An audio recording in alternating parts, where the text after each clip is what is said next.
Be ready, 10 seconds to go.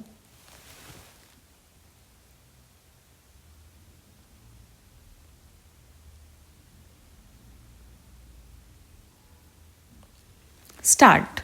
Let us now see how decentralized democracy in the Nagar Palika compares with decentralized democracy in the panchayats.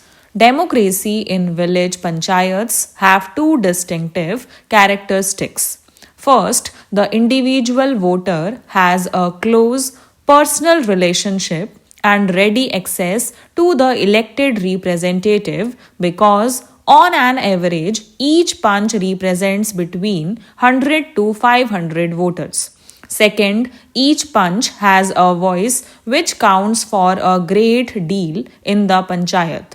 It is the combination of these two factors, the personal contact between the voters and the elected representative, and the importance of the elected representative in the elected body, which is the first essential step towards eliminating the power broker from the polity. In contrast to the three levels of Panchayati Raj, we have so far only had single tier municipal administration. This works fairly satisfactorily in smaller towns because the wards are small and the municipal council compact. However, as the town grows larger, the distance between the voter and his representative increases. The number of members of the municipality also tends to increase. By the time towns grow into cities and cities into metropolises, the medium size of the ward expands to 30,000 and more, extending, in the case of one Delhi ward, even to 2 lakhs and above. The membership of the corporation also expands to nearly 150 members. To bring democracy in urban settlements closer to the people in the mohallas and the neighborhoods where they live, the Nagar Palika bill proposes two changes. These changes are by no means a radical new departure. They build upon existing informal arrangements and administrative structure. In all urban settlements with a population of a lakh or more, we propose the constitution by direct election of wards committees to whom the municipality will devolve local powers and local responsibilities and such finances as are required to carry out their assigned tasks. We leave it to state legislatures to determine the territorial area and size of population which will be served by a wards committee. We would hope the jurisdiction of a committee would be sufficiently compact to give citizens a sense of personal involvement in the affairs of their neighborhood and ready access to the elected representative to deal with their ward level problems. The ward councillor will be a member of the wards committee and will constitute the link between the ward and the municipality. In cities with a population above 3 lakhs, we propose that the chairpersons of the wards committees be constituted into a zonal committee.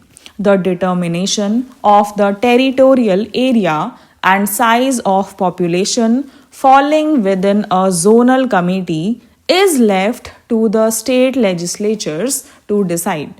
Powers, responsibilities, and finances will devolve to the zonal committee from the municipal corporation.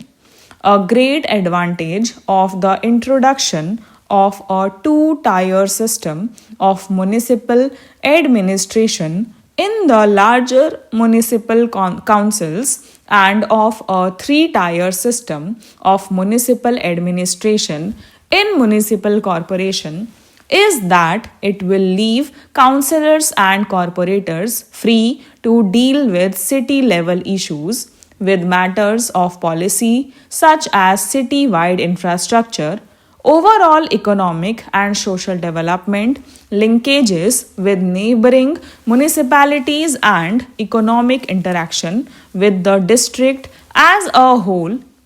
Hitherto, the absence of effective representative local self government has introduced a glaring distortions in our system. If a drain in a mohalla gets blocked, the ward councillor, the president of the municipality, the MLA, the MP, and the local minister are all together approached to get the drain unblocked. Sometimes the unblocking of the drain even requires the intervention of the Prime Minister. The removal of such distortions requires a system change so that each level focuses on its level of responsibility.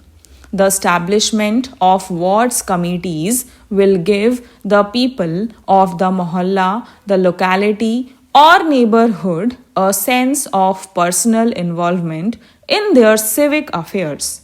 It will afford an opportunity for public spirited citizens to serve their locality. It will help focus attention on how the people themselves view their problems and the solutions they suggest. It will help mobilize local participation and local resources for local development. It will give voluntary organizations a neighborhood forum in which to share ideas and explore the scope for citizen action. The city will then truly belong to the people. The importance of this, the poorer parts of the city, cannot be overemphasized. Today, the unrecognized and unwanted are left uncared for. They huddle together in growing slums. They are unrecognized because they are unauthorized. They wait in dread of the moment when they will be uprooted.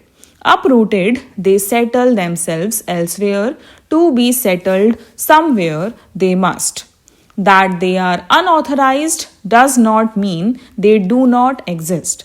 They do, and for their protection, they turn to the slum bully who terrorizes them into submission but in exchange offers a measure of protection. The children of the unwanted are then thrown into the underworld. The wards committee offer these unfortunates a new hope of a new dawn. The mohalla can begin looking after its own. Stop.